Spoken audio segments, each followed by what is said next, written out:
Ah, les vacances, le repos, les loisirs, les grasses mat, les farniente, les enfants. Ah, bon ben, adieu les grasses mat, trouver des activités, organiser les menus, les sorties avec les loulous. Les vacances sont pas le même goût avec des enfants, je vous avoue. Même s'ils commencent à être suffisamment grands pour pouvoir faire plus de choses. Et évidemment, merci au parc d'attractions qui est juste à côté de chez nous. C'est ça aussi la vie de parents. Et c'est la vie qu'on a choisie, hein?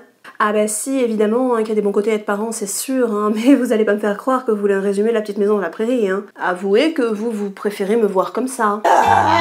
Pourquoi? Et il faut dire ce qui est, être mère au foyer m'a permis de tester cet état psychologique. Quand je suis tombée enceinte, et étant donné que je n'avais pas de salaire suffisant, ou plutôt inexistant, on s'est mis d'accord avec Bob pour que je m'occupe des enfants jusqu'à ce qu'ils aillent à l'école. Bah ils sont à l'école maintenant. Chut. Je suis donc officiellement devenue mère au foyer. C'est clairement pas le titre qui me fait rêver, hein. Dans ma tête, ça veut juste dire que tu passes tes journées à t'occuper de la maison, comme une femme de ménage, et à surveiller les enfants, comme une nounou, sauf que t'es pas payée. Et forcément, j'avais envie de faire ça au mieux. Je vous ai préparé un cocktail de fruits frais avec des cookies faits maison et une compote bio pour le goûter. Alors qu'en réalité, on a plus de chances d'emmener ces gamins à l'école en pyjama, parce qu'on ne prend plus le temps de s'occuper de soi. Il est quelle heure? Oh bordel! Et quand je vois les mamans d'école apprêtées, qui vont travailler, faire leurs courses et qui reviennent chercher leurs enfants avec le goûter fraîchement acheté à la boulangerie, bah je me dis que je suis une mère au foyer en carton. Disons-le tout de suite, hein, le boulot d'une mère au foyer, c'est 24 heures sur 24, 7 jours sur 7, énormément de choses à penser, souvent seule, ça dépendra majoritairement de la disponibilité de la personne qui partage votre vie. Et le cerveau, toujours en alerte. Alors j'ai fouiné un peu et j'ai vu qu'on attribuait 4 tâches pour les mères au foyer. L'entretien du logis, les achats à la consommation courante, la préparation des repas et la surveillance et l'éducation des enfants. 4 tâches qui renferment en réalité une dizaine de sous-tâches chacune. Ah non, j'ai pas compté, mais j'en ai clairement pas besoin pour le savoir. Et techniquement, bah... j'en fais à peine la moitié. C'est Bob qui prépare les repas. Si, c'est mieux, je vous jure. Et comme je conduis pas, c'est Bob qui fait les courses. Ah, c'est une question de sécurité. Pour les autres. C'est comme pour la cuisine. Bob m'aide aussi pour les tâches ménagères. Vaisselle, aspirateur, lessive... Ah non, hein. Ah oui, c'est vrai, pardon. Sinon tu vas être perturbé.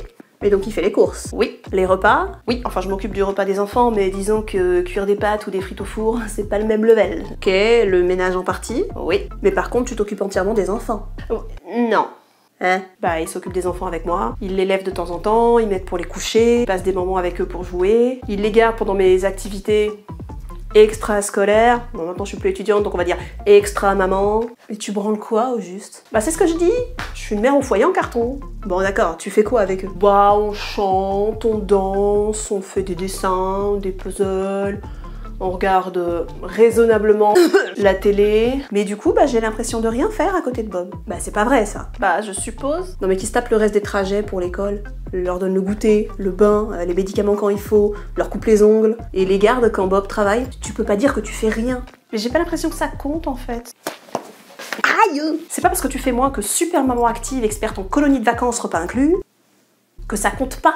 Tu fais de ton mieux. Alors rends-toi compte de ce que tu fais et surtout arrête de te comparer à qui que ce soit. Tu penses que je suis pas une mère au foyer en carton?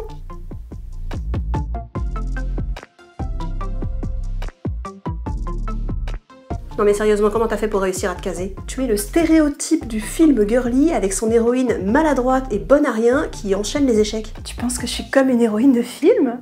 Laisse tomber. Non mais attends, tu me vois plus en Miss Bennett ou en Bridget Jones? Et en bonus, parce qu'on est vachement sympa, on va vous offrir des idées d'activités avec les enfants. Squatter les boutiques d'animaux quand vous n'avez pas de zoo à proximité, l'indémodable pâte à modeler, leur créer un compte YouTube pour s'abonner à la chaîne, ou une longue balade dans les profondeurs de la forêt au crépuscule sans petits cailloux blancs. Ne me remerciez pas.